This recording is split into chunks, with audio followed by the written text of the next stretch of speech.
As a orthopaedic surgeon হিসেবে কিন্তু অনেক সময় আমাদের অনেক রোগী দেখতে হয়। খারাপ লাগে যখন বৃদ্ধ বাবা মায়েরা আসে প্রচন্ড হাঁটুতে ব্যথা নিয়ে, কারণ আমার নিজেরও বাবা মা আছে।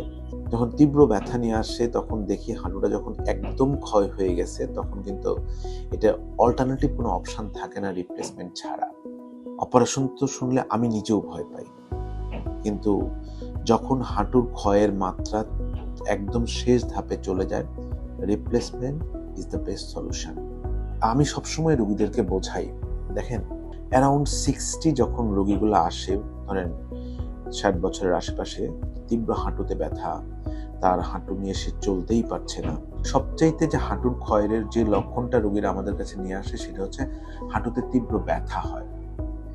এই ব্যথার ফলে যেটা হয় যে রোগী হাঁটতে পারে না। রোগীর একটাই কমপ্লেন, স্যার হাঁটুতে ব্যথা, হাঁটতে পারি না, নিচে বসতে পারি না, নামাজ পড়তে পারি না। এই কয়েকটা কমপ্লেন নিয়ে যখন রোগীরা আমাদের কাছে আসে, তখন আমরা সিম্পল একটা এক্সরে করেই কিন্তু বুঝতে পারি তার হাঁটুর ক্ষয়ের মাত্রাটা কতটুকু। ক্ষয়ের মাত্রাটা কম হলে অনেক সময় অনেক পদ্ধতি আছে, ফিজিওথেরাপি, ব্যায়াম, কিছু ইনজেকশন, কিছু মানে পিআরপি থেরাপি অনেক সময় বলে, একদম প্রাইমারি স্টেজে দিলে কিছুটা লাভ হয়। কিন্তু যখন একদম শেষ ধাপে চলে যায় তখন কিন্তু এটা আসলে কোনো কিছুতেই আর কাজ করে না উইদাউট রিপ্লেসমেন্ট। যদি অন্য কিছু করা হয় সেটা ওয়েস্ট অফ মানি। মানে হাঁটু রিপ্লেসমেন্ট সার্জারির সফলতা খুবই ভালো, খুবই ভালো। দেখুন, আপনারা খালি মাথায় রাখবেন, অ্যারাউন্ড 60 যদি আমার একটা রোগী, মানে 60 বছরের মাঝামাঝি একটা রোগী আসলো, হাঁটুর রিপ্লেসমেন্ট দরকার, সে রিপ্লেসমেন্ট করছে না, এই আগামী যদি আল্লাহ হায়াত দিয়ে থাকে 20 বছর, এই হাঁটু নিয়ে সে কিন্তু চলাটা তার জন্য কতটা কষ্টকর।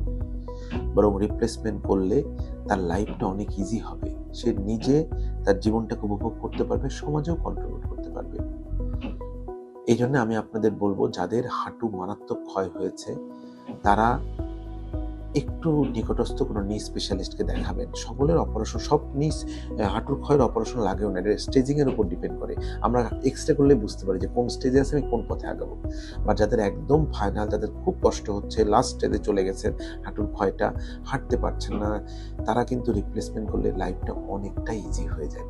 তাই আমি তো পরামর্শ দেব, এই হাঁটুর যাদের ক্ষয় হচ্ছে তারা অযথা প্যানিক হবেন না, তারা নিকটস্থ কোনো অর্থোপেডিক্স অথবা নিউ স্পেশালিস্টকে দেখায়, ওই অনুযায়ী চিকিৎসা পদ্ধতি গ্রহণ করে পরবর্তী জীবনটা ভালো থাকবে। হাড় সমস্যার যে কোনো সমাধান জানতে ইউটিউবে ডাক্তার দিবাকর সরকার নামে আমার একটি চ্যানেল এবং ফেসবুকে আমার একটি পেজ রয়েছে। আমার চ্যানেলটি সাবস্ক্রাইব করুন এবং আমার পেজে লাইক দিন।